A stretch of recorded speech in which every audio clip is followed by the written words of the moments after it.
How's everybody doing today? This is Corey Lee. Connecting. And we're back with another banger, baby. Yes, sir. So I hope everybody's having a great morning. I'm getting my morning started early off to work. I wanted to give you guys a live stream on my way to work. Bless you guys with a beautiful live. Off, you know what I'm saying? We're gonna get the week started off with this, man. You know what I'm saying? Capadonna 24. Good morning, my brother. What's going on, bro? Smash that like button, my brother, when you come in. Helps the visibility of the show. He already did it. He's a beast. He's a beast. Yes, sir. Yeah, man. I mean, we got some stuff to talk about today, man. You know what I'm saying? This morning, man. I don't know if you guys know, man, but Marcellus Wilder got knocked out, man. You know what I'm saying? For sure. Chilling, bro. No doubt, man. No doubt. No doubt, Capadonna.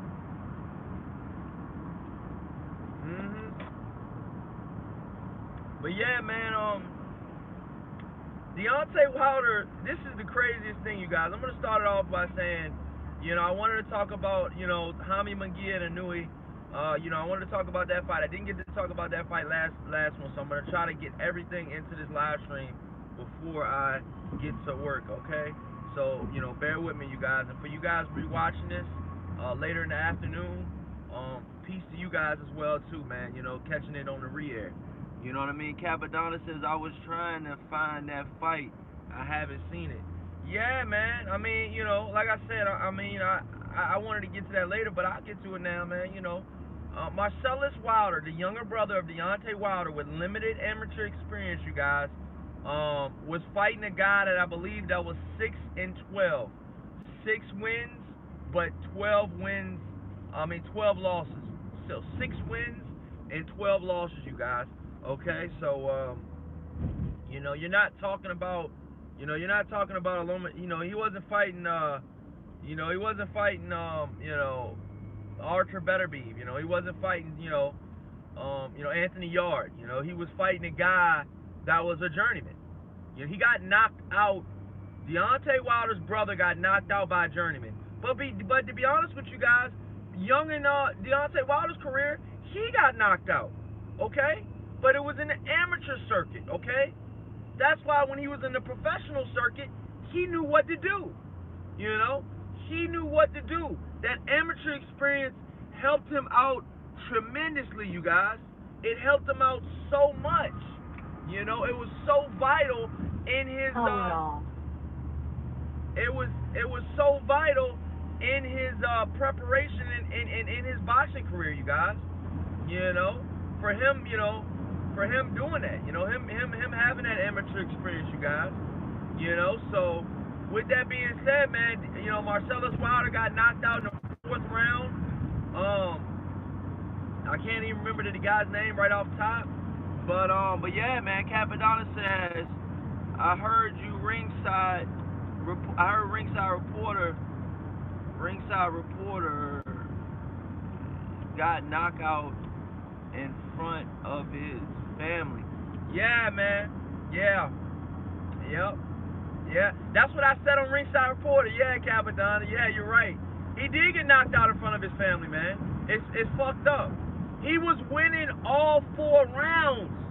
All 4 rounds he was winning, you guys.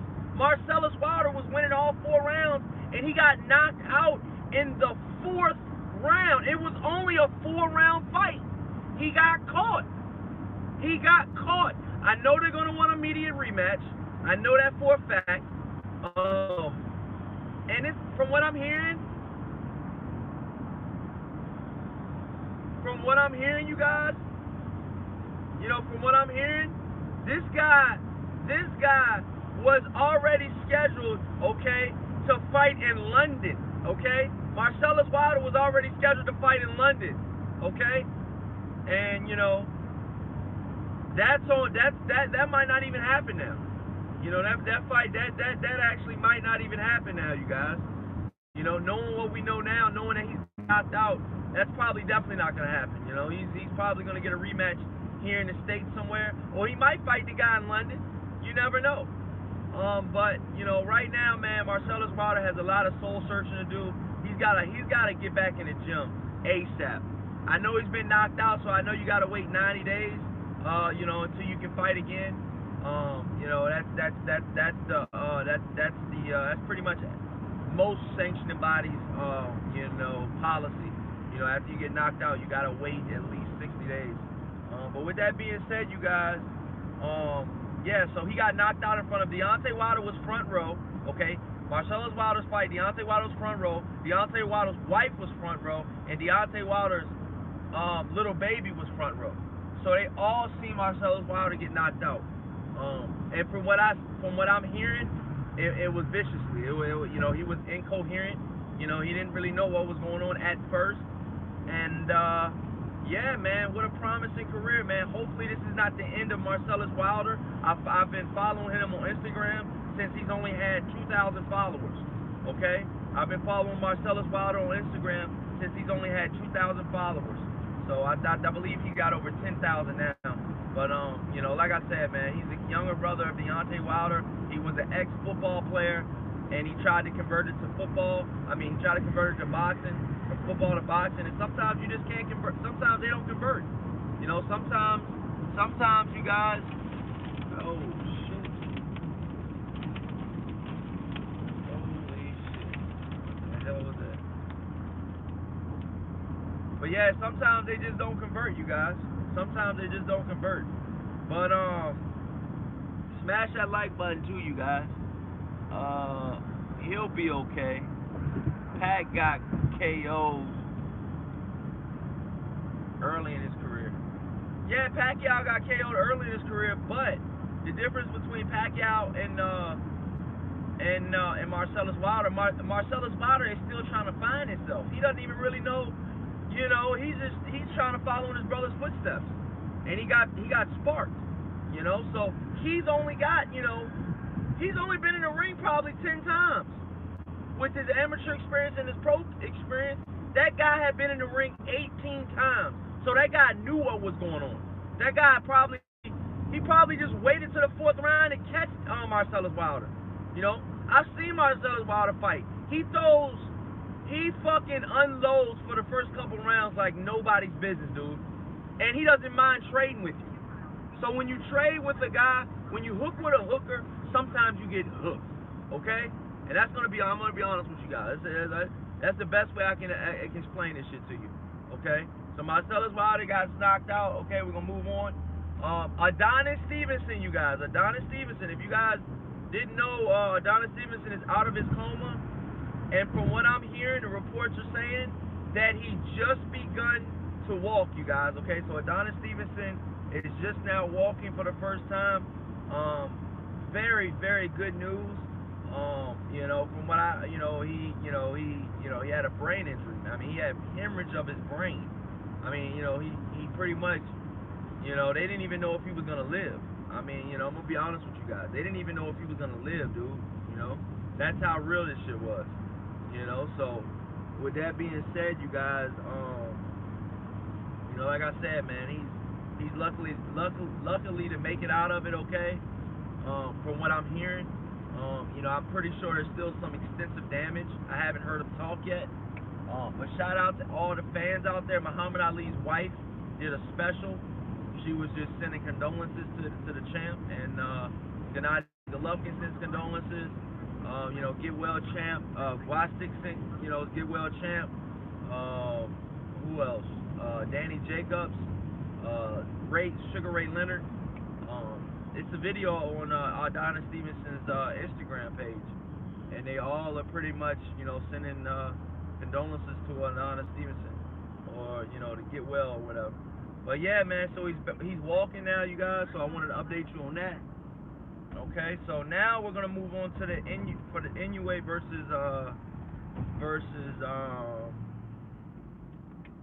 versus Jaime Munguia. Okay, Jaime Munguia. You know, man, this guy, dude, he left his chin wide the fuck open all night, you guys. I mean, this dude was getting hit at will, man. I mean, he was getting hit so so flush and so clean. It was unheard of. I mean, to be honest with you, man, he's got a lot to work on, man. If he wants to be that champion that he thinks he's gonna be, he's got a hell of a lot to work on, you guys. You know, I'm not even gonna lie to you guys. I'm not gonna sit here and sugarcoat it.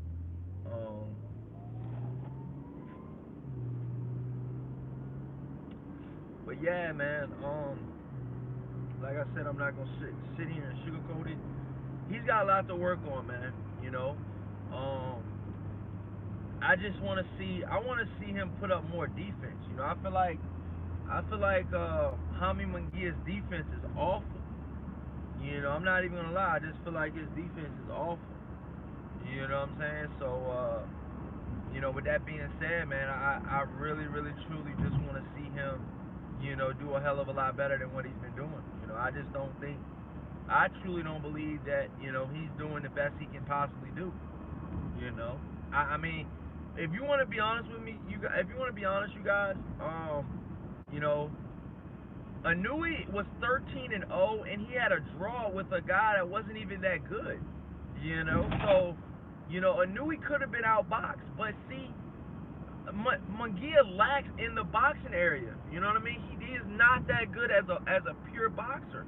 So he has to rely on fucking, you know, slugging it out, fucking, you know, trying to be this, you know, trying to out punch, you know, his opponent. But this dude Jaime Munguia has been in like three out of the, like at least 2 out of the 4 fights, 2 to 3 out of the 4 fights that he's been in lately have been wars.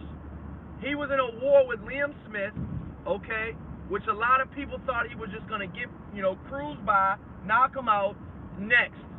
Hell no, that wasn't the case. This dude was in an all-out war with Liam Smith, dude. Yes, Liam Smith that got sparked by fucking Canelo Alvarez. You know, Canelo Alvarez actually showing a lot of these guys, like a lot. Canelo Alvarez actually showing a lot of people how good he really is. You know, Canelo Alvarez stopped, you know, Josecito Lopez, and he stopped Liam Smith. Both guys went tooth and nail with, you know, one guy went tooth and nail with Jaime Munguia and champion, okay, and another guy went tooth and nail with another champion in Keith Thurman. You know, Canelo sparked them. Canelo slept these guys. You know, knocked them out, couldn't finish. No mas, no fucking mas. Okay, Canelo did that shit. You know, obviously these guys were a little bit smaller than Canelo, but still, man. You know, Josecito Lopez ain't no small welterweight. Not from what I seen the other night. You know, he is not no small welterweight, dude. He looked pretty. You know, he looked like he was filling in with that division very good. And before that, I said that, you know, Josecito Lopez will probably have done better at 140. No, I think 147 is a good weight for him. Especially after that damn performance. That performance was A-okay, man. That performance was really well. I like what I seen out of Josecito Lopez. But yeah, man. Back to Inoue versus Munguia. Munguia got hit a lot, and he did win the fight. But Inoue was there all night. You know, Inoue was right there in his face all night. You know. So with that being said, you guys, right now I'm gonna go with. I want to see Jaime Munguia fight another champion before he moves up, because he said very distinctively, and I don't know if you guys heard on the interview he said recently, but he said, I wouldn't mind fighting Hurd or Charlo at the time Charlo was a champion, I believe. He said, I don't mind fighting Hurd or Charlo, you know, at 160. I think that was a telltale sign, and I think that shows you right there, you guys, that Jaime Munguia will not be at 160, will not be at 154 pound champion too much longer. I think his days are not limited at 154. I mean, he's pretty much melting his fucking body down, dude, to the fucking, you know, to the bottom of the barrels, dude, to get to 154, man. I mean, he's almost, you know, I mean, he's pretty much, you know, his body is just, you know, I mean, he's pretty much hurting the fuck out of his body, you know. Jaime Munguia is to get down to that weight. I mean, his eyes look sucked in. I mean, dude, at some point, dude, you can't lose no more weight. There's no more weight to lose. The fuck? You walk around at 200. You want to get down to 154 in a 10-week camp. The fuck? Jaime Munguia is big as shit. Pause. You know? He's huge. Pause. You know, for a 154-pounder, he's huge. Okay? He could easily fight at 168 and might have success. Okay?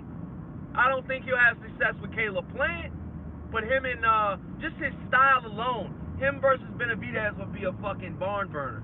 I think Benavidez will eventually get the best of him, but you know, it'd be a barn burner. It'd be a barn burner. You know. But yeah, man, I want to see him fight a champion next, possibly. You know, they're gonna probably find somebody, you know, out of the woodworks, like like Lawrence fighting Castano or whatever. That's a good fight. A lot of people spoke highly of Castiano or whatever his name is. I could have seen Jaime Munguia fighting a Castellano or whatever, but he's already taken for Laura. Laura's fight is next. But like I said, man, I want to see the best fight the best, man. Jaime Munguia needs to step it up or fucking move up, okay? Jaime Munguia needs to step it up, okay, or move the fuck up. You know what I'm saying? Straight up, you know? This is the boxing business. This is the hurt business. You know what I'm saying? Ain't no, you know, all these guys fighting these easy touches, or so they say, are easy touches. What the fuck are you doing, dude? Why would this guy just pull it in front of me like this and then get over? And then immediately get over. Look at this clown. Fucking clown. I don't know, man. I don't really do the whole road rage thing, man. But yeah, man. Smash that like button, you guys. Another key notes that I wanted to talk about real quick. As you all know, Canelo Alvarez is fighting Danny Jacobs coming up next at Cinco de Mayo in May, I believe. That's about a Porsche dealership. I'll own one day, you guys. Mark my words. I'll own a Porsche one day. But I wanna own multiple houses first, you guys. But that's a whole nother story, you guys. I wanna own multiple houses before I own that Porsche. Then get the Porsche. You know, not the other way around. Then we're passing by Mercedes-Benz dealership. That's just dope. But yeah, man, what are y'all talking about in the chat? Oh man, Capadonna, what's up, my brother? United Boxing Talk says, back with another banger. Yes, sir, my brother. Smash that like button, bro. We're definitely back, man. You know what I'm saying? Without a doubt, we're back. You know. But yeah, man. I want to see Canelo versus Danny Jacobs is gonna be a hell of a fight. Canelo Alvarez. But you know what? But before I move subjects, Canelo Alvarez versus Danny Jacobs is gonna be a hell of a fight. Not only on every level. You know, Danny Jacobs is how they say it, is overqualified to fight Canelo Alvarez. You know, he's fought the who's who. He's been, he's fought he's fought pretty much, the top guy at 160, which was Gennady Golovkin. A lot of people thought he won that fight. A lot of people thought he won that fight. Early in Cali, St. Cruz, and it says early in Cali. Oh man, it's 6:45 out here, 6:50 out here, bro. I'm almost at work. We've been driving the whole time, talking and shit. Seatbelt on, my coffee and shit. Early bird catch the worm, St. Cruzin'. The fuck you doing? Oh man, I forgot my sunglasses. Damn it. Got them in my other car. But yeah, man, yeah. Oh, and I want to say one more note, you guys. Tony Harrison versus Charlo. Who's to say that shit won't happen again, you guys? Shout out to B from the boxing, from Ringside Reporter. He said that Tony Harrison, he watched that fight 3 times and he still had Tony Harrison winning every time. So it wasn't a fluke, okay? Tony Harrison legitimately won in a lot of boxing aficionados' eyes, man. I know a lot of you guys ain't trying to hear that shit, but yes, he won, okay? He fucking won, yes. Okay, so You know, mark that down, do whatever you need to do, but he won, man. You know, a lot of people had shit to say about it, man. But, you know, Tony Harrison beat, you know, Charlo. You know? And a lot of people don't like that shit, man. Look how many guys have taken L's, you know, just in 2018 and early 2019. I mean, dude, and there's gonna be more to come. There's gonna be more undefeated fighters to take L's in 2019, you guys. I might do a separate video about guys that are undefeated that will possibly catch L's in 2019. You know, you can't say Canelo's gonna catch an L because he's already caught one by Floyd Mayweather. You know, so he's already got that one, and then he got a 2 beside it, 2 draws, I believe, or either 3. But yeah, man. So like I said, some of these guys that are being built up right now, you know, hey man, he'll take an L. And another guy that's gonna take an L that I believe because his boxing ability is not that. Anthony Hurd from the UK. Anthony Hurd is gonna take an L, dude, once he steps up to that world level. I'm telling you. You know, you can only muscle around, you know, guys for so long. You know, but I'm pulling up the work, you guys. You guys have a fucking awesome day, and I will catch you guys next time, okay, man? You guys.